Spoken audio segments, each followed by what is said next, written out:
ഇനി നിങ്ങൾ ഈ ജുംലകൾ ശ്രദ്ധിച്ചു നോക്കൂ. ഹാദൽ കിതാബു സഗീറുൻ. എന്താ ശ്രദ്ധിച്ചേ? ഹാദ ഇസ്മു ഇഷാരയാണ്.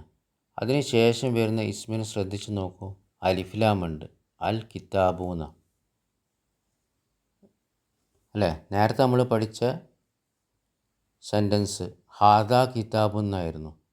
അപ്പോൾ ആ ഹാദക്ക് ശേഷം കിതാബിന് എന്തില്ല? അലിഫ്ലാമില്ല. അപ്പോൾ നമ്മളെങ്ങനെ പരിഭാഷപ്പെടുത്തിയ? ഇതൊരു പുസ്തകമാണ്. ഇതൊരു പുസ്തകമാണ്. അപ്പോൾ സെൻറ്റൻസ് കംപ്ലീറ്റായി. ജുംല മുഫീദ അല്ലേ? ഹാദ മുബ്തദഉൻ മർഫൂൻ, കിതാബുൻ ഖബറുൻ മർഫൂൻ. ഇനി ഇവിടെ ശ്രദ്ധിക്കൂ. ഹാദൽ കിതാബു എന്നാണ് പറഞ്ഞത്. ഹാദ കിതാബു എന്നല്ല. കാരണം ഇവിടെ ഹാദക്ക് ശേഷം ഇസ്മിന് അലിഫ്ലാമുണ്ട്. അപ്പോൾ എങ്ങനെ പരിഭാഷപ്പെടുത്തുക? ഇനി ഇതിൻ്റെ പരിഭാഷ ഇതൊരു പുസ്തകമാണ് എന്നല്ല, പിന്നെയോ ഈ പുസ്തകം എന്നാണ്. അപ്പോൾ ഈ പുസ്തകം, ദിസ് ബുക്ക്, അങ്ങനെ പറയുമ്പോൾ സെൻറ്റൻസ് കംപ്ലീറ്റ് ആകോ? ഇല്ല. നമുക്കൊരു ഖബർ വേണം. അപ്പോൾ അൽ കിതാബു എന്തല്ല? ഖബറല്ല. ഈ അൽ കിതാബു എന്തല്ല? ഖബറല്ല. അൽ കിതാബു ബദൽ എന്നാണ് പറയുക. ബദൽ. ഹാദക്ക് പകരം. ഹാദ തന്നെയാണ് കിതാബും. ഹാദൽ കിതാബു എന്ന് പറഞ്ഞാൽ ഈ പുസ്തകം എന്ന് പറഞ്ഞാൽ ആ ഈ എന്താണ്? പുസ്തകം തന്നെയാണ്.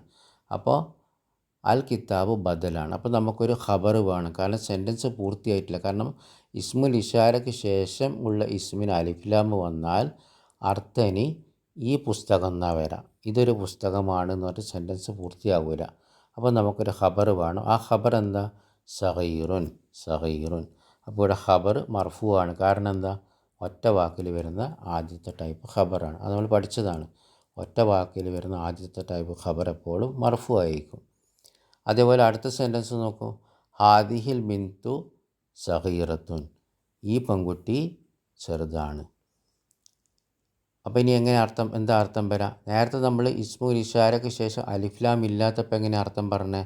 ഹാദിഹി ബിന്തുൻ. ഇതൊരു പെൺകുട്ടിയാകുന്നു. സെൻറ്റൻസ് പൂർത്തിയായി. ഹാദിഹി മുബ്തദഉൻ മർഫൂൻ, ബിന്തുൻ ഖബറുൻ മർഫൂൻ. പക്ഷെ ഇവിടെ ശ്രദ്ധിക്കൂ. ഹാദിഹിക്ക് ശേഷം അലിഫ്ലാമുണ്ട്. അപ്പോൾ ഹാദിഹിക്ക് ശേഷം അലിഫ്ലാമ് വന്നാൽ ഇനി അർത്ഥം എന്താവില്ല? ഇതൊരു പെൺകുട്ടി എന്നാവില്ല. പിന്നെയോ ഈ പെൺകുട്ടി. ഈ പെൺകുട്ടി. അപ്പോൾ ഈ പെൺകുട്ടി. അപ്പോൾ നമുക്കിനി ഖബർ വേണം. സഗീറത്തുൻ, ചെറുതാകുന്നു. അപ്പോൾ സഗീറത്തുൻ ഖബറുൻ മർഫൂൻ. അപ്പോൾ ആദ്യത്തെ സെൻറ്റൻസിന് ഹാദ മുബ്തദഉൻ മർഫൂൻ, അൽ കിതാബു ബദൽ, സഗീറുൻ ഖബറുൻ മർഫൂൻ. രണ്ടാമത്തെ സെൻറ്റൻസിന് ഹാദിഹി മുബ്തദഉൻ മർഫൂൻ, അൽ ബിന്തു ഖബറല്ല ബദൽ. കാരണം സെൻറ്റൻസ് പൂർത്തിയാകുന്നില്ല. ഈ പെൺകുട്ടി എന്നേ ആകുന്നുള്ളൂ. അപ്പോൾ അൽ ബിന്തു ബദൽ, സഗീറത്തുൻ ഖബറുൻ മർഫൂൻ. ദാലിക്കൻ നജ്മു ബഈദുൻ. ഇവിടെ നമ്മൾ എന്താ ശ്രദ്ധിക്കുന്നത്? ദാലിക്ക എന്ന ഇസ്മു ഇഷാരയ്ക്ക് ശേഷം അലിഫ്ലാമുണ്ട്.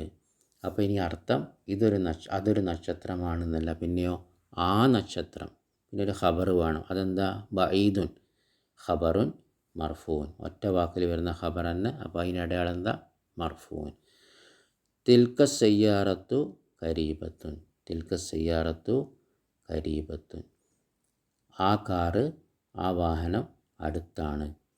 അപ്പോൾ തിൽക്കക്ക് ശേഷം ഇവിടെ ഇസ്മു വന്നു. ആ ഇസ്മിന് എന്തുണ്ട്? അലിഫ്ലാമുണ്ട്. അപ്പോൾ ഇസ്മു ഇഷാരയ്ക്ക് ശേഷം അലിഫ്ലാമ് വന്ന സെൻറ്റൻസ് പൂർത്തിയാകില്ല. കാരണം അത് ബദലാണ്. നമുക്ക് സെൻറ്റൻസ് പൂർത്തിയാകാൻ ഒരു ഖബർ വേണം. അപ്പോൾ ഇവിടെ ഒറ്റ വാക്കിലുള്ള ഖബറാണ്. അത് കരീബത്തുൻ, അടുത്താണ്. ഖബർ മർഫൂൻ. അപ്പോൾ ഇവിടെ അലിഫ്ലാം ഇല്ലായിരുന്നെങ്കിൽ എന്തായിരുന്നു അർത്ഥം വരാം? തിൽക്ക സയ്യാറത്തുൻ. അതൊരു കാറാണ്. സെൻറ്റൻസ് പൂർത്തിയായി. മുബ്തദ തിൽക്ക സയ്യാറത്തു ഖബർ. പക്ഷേ ഇവിടെ സയ്യാറത്തിന് അലിഫ്ലാം വന്നാൽ സെൻറ്റൻസ് പൂർത്തിയാവില്ല. കാരണം അർത്ഥം എന്താ? ആ കാർ എന്നേ വരുള്ളൂ. ആ കാർ. ഓക്കെ. That car. ദാലിക്കൻ നജ്മു. That star. ആ നക്ഷത്രം. അങ്ങനെ അർത്ഥം വരുള്ളൂ. അപ്പോൾ നമ്മൾ ഒരു പുതിയ പാഠം, ഈ പാഠത്തിൽ പഠിക്കുന്നത് ബദലാണ്. ബദലാണ് പഠിക്കുന്നത്. അപ്പോൾ ബദൽ എന്ന് പറഞ്ഞാൽ എന്താ? ഇസ്മുൽ ഇഷാരത്തിന് ശേഷമുള്ള ഇസ്മിന് എന്ത്? അലിഫ്ലാം വന്നാൽ, ഇസ്മുൽ ഇഷാരയ്ക്ക് ശേഷമുള്ള ഇസ്മിന് അലിഫ്ലാം വന്നാൽ ആ ഇസ്മിന് ബദലുൻ എന്ന് പറയും. ആ ഇസ്മിന് ബദലുൻ എന്ന് പറയുന്നു. അപ്പോൾ ഇസ്മുൽ ഇഷാരയ്ക്ക് ശേഷം ഉള്ള ഇസ്മിന് അലിഫ്ലാം വന്നാൽ അത് ബദലാണ്, ഖബറല്ല. ബാറക്കല്ലാഹു ഫീക്കും.